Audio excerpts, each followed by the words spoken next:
Edi sesat? Ya, sesat, ya. Mari kita mendengar statement-statement dari seorang Edis dan kita analisa dengan kepala dingin. Dari statement-statement ini membuktikan bahwa dia seorang penyesat, ya. Langsung saja. Check it out. Kamu tidak percaya kalau Yesus itu Tuhan? Tidak. Tidak percaya? Iya. Oh. Berarti Yesus itu menurut kamu bukan Tuhan? Bukan. Banyak orang Kristen nggak berani ngomong Yesus punya Tuhan. Saya yang ngomong Yesus punya Tuhan. Kalau orang Kristen ngomong Yesus nggak punya Tuhan, berarti dia gila. Yesus Tuhan, ya. Bapa di surga Tuhan, Roh Kudus Tuhan. Berarti berapa Tuhan? Ada orang Kristen bilang satu katanya. Ya tiga. Makan gorengan 3 ngaku 1. Bahkan jika dia membuang segala dogma-dogma Duinatur, kemudian Tritunggal, kemudian itu ke tong sampah. Gimana? Dari statement-statement Edis, kalian sudah bisa tahu dia aliran apa? Ya, Arianisme bisa, Saksi Jehova bisa. Ya, itu statement-statement dari para bidat yang menentang Tritunggal. Aku percaya akan Roh Kudus, Gereja Kristus yang kudus, persekutuan para kudus, pengampunan dosa, kebangkitan badan, kehidupan yang kekal.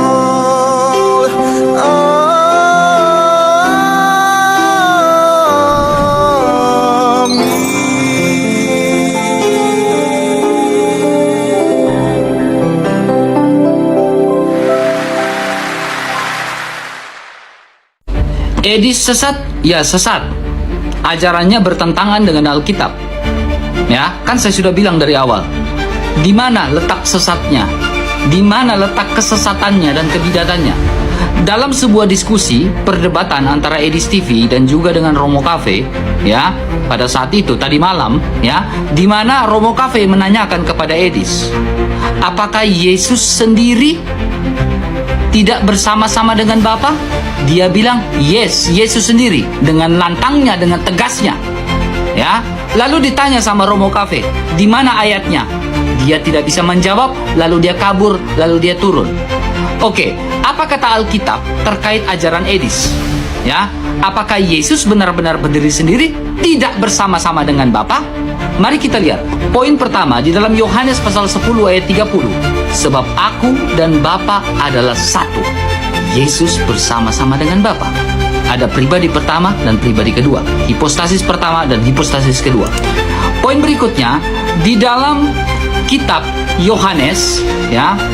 Kitab Yohanes pasal 16 ayat yang ke-32. Lihat, saatnya datang, bahkan sudah datang, bahwa kamu dicerai-beraikan masing-masing ke tempatnya sendiri dan kamu meninggalkan aku, Yesus ya, aku ya, seorang diri. Namun kata Yesus, aku tidak seorang diri sebab Bapa menyertai aku. Edis mengatakan Yesus sendiri tidak bersama-sama dengan Bapa, tetapi Yesus yang membantah statement Edis sendiri di dalam Yohanes 16 ayat 32. Namun aku tidak seorang diri sebab Bapa menyertai aku. Ya. Poin berikutnya di dalam Yohanes pasal 10 ayat 38, apakah Yesus sendiri tidak bersama-sama dengan Bapa? Tetapi jikalau aku melakukan dan kamu tidak mau percaya kepadaku, percayalah akan pekerjaan-pekerjaan itu, supaya kamu boleh mengetahui dan mengerti bahwa Bapa di dalam aku dan aku di dalam Bapa. Yesus tidak sendiri, Edis. Yesus tidak sendiri, Edis, ya. Kamu sesat ini. Kemudian Yohanes 14 ayat 10. Apakah Yesus sendiri dan tidak bersama-sama dengan Bapa seperti statement Edis? Tidak percayakah engkau bahwa aku di dalam Bapa dan Bapa di dalam aku? Apa yang aku katakan kepadamu tidak aku katakan dari diriku sendiri, tetapi Bapa yang diam di dalam aku, dialah yang melakukan pekerjaannya. Kemudian, poin berikutnya, Kolose pasal 2 ayat yang ke-9. Apakah Yesus sendiri dan dia hanya manusia saja, Edis, ketika dia inkarnasi menjadi manusia? Sebab dalam dialah berdiam secara jasmania seluruh kepenuhan Allah. Untuk penonton-penonton Edis, bertobatlah ya. Kita tidak tahu kapan kita mati. Jangan hanya tahu serang Islam, tetapi iman Kristen kalian sendiri kalian buta. Bertobat. Edis, bertobat kau, Edis. Nah, Bang Edis menjelaskan secara lebih detail saran dari saya. Kalau memang bukan maksud Bang Edis untuk mengecilkan Yesus, seperti yang telah banyak dispekulasikan atau diduga orang, sehingga Bang Edis punya prejudice di luar sana bahwa Bang Edis ini, mohon maaf, SSY. Kalau memang Bang Edis bukan, gitu loh. Karena kan begini, orang-orang yang mempunyai keimanan Jehovah Witness atau saksi-saksi Yehova, itu memang menggunakan ayat ini, bahwa Yesus itu tidak setara dengan Bapa seperti yang Bang Edis katakan. Ketika saya memberitakan Injil yang berkata bahwa Tuhan Yesus berkata, Bapa lebih besar daripada aku, apakah itu Injil yang sesat?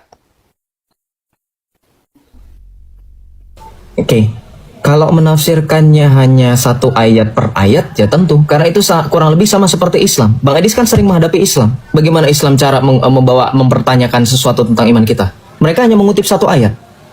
Yesus bukan Tuhan. Contoh, Matius 7:21. Bukan setiap orang yang mana. Seperti itu contohnya. Bukan, maksud saya jangan melebar dulu, Bang Joseph. Ketika saya memberitakan Injil yang berbunyi bahwa Tuhan Yesus berkata bahwa Bapa lebih besar daripada aku, apakah itu Injil yang sesat? Kalau saya bilang tadi, Alkitab atau Injil itu dapat diputar balikan. Rasul Paulus sendiri mengingatkan kita dalam Galatia 1 ayat 5 sampai dengan 8, silakan dibaca. Jangan memutarbalikan Injil Kristus. Kenapa?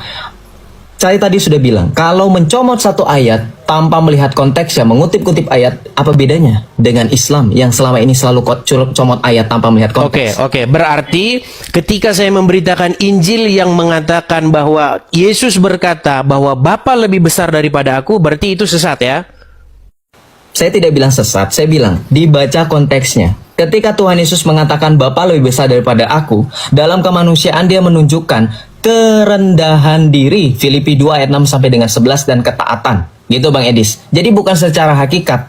Hakikat Yesus firman Allah yang menjadi manusia. Yesus itu memiliki sepenuhnya Allah, sepenuhnya manusia. Kalau sesuatu 15 itu ada di dalam Alkitab kan? Duinatur itu bukan suatu bentuk hal yang ruwet kok. Kalau Bang Edis menjelaskannya maunya Injil sederhana, Injil apa adanya itu menuliskan Yesus punya duinatur. Kalau sesat, baik. Tadi Bang Yosef mengutip ayat-ayat yang membuktikan bahwa Bapa tidak lebih besar daripada Yesus, begitu ya? Maksud Bang Yosef ingin mengatakan begitu? Setara, equal, setara. Oke, berarti lebih tinggi. Berarti kalau kata Yesus Bapa lebih besar daripada aku, Bang Yosef bilang Yesus setara dengan Bapa. Dalam konteks ketika Yesus mengatakan Bapa lebih besar daripada aku, Yesus menunjukkan dirinya merendahkan diri dan taat. Oke, berarti benar nggak? Berarti benar nggak bahwa Bapa lebih besar daripada Yesus?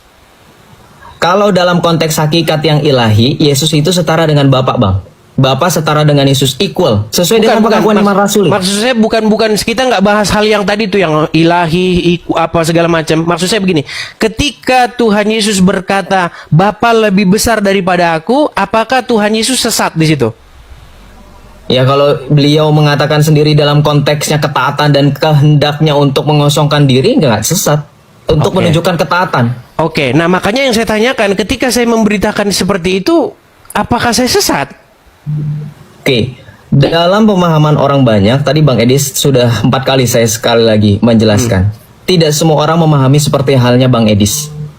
Jadi banyak orang yang berspekulasi.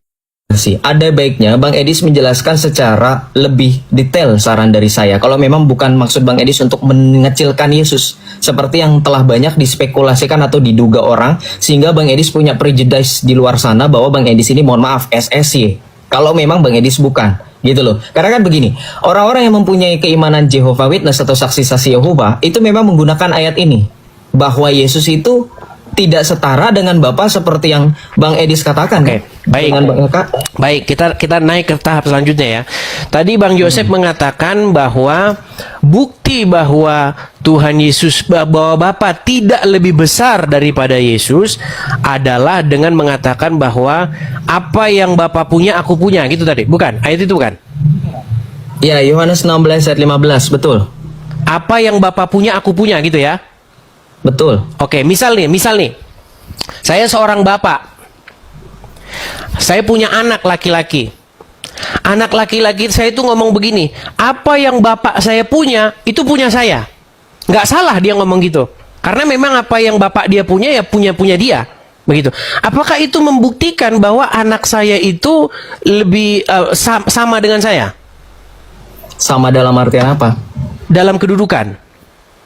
Dalam kedudukan apa ya? Anak akan mewarisi apa yang dipunyai oleh bapaknya, betul kan? Betul. Tapi kan Bang Yosef kan mengatakan bahwasanya dengan perkataan Tuhan Yesus bahwa segala yang Bapa punya, aku punya, apakah baru Bang Yosef menyimpulkan satu kesimpulan bahwa itu bukti bahwa Tuhan Yesus sama besarnya dengan Bapa gitu?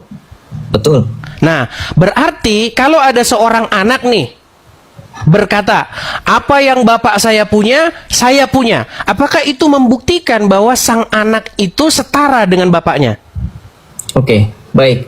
Saya jelaskan ya. Analogi Bang Edis itu tidak bisa disamakan hubungannya dengan relasi Yesus dengan Bapa. Perhatikan.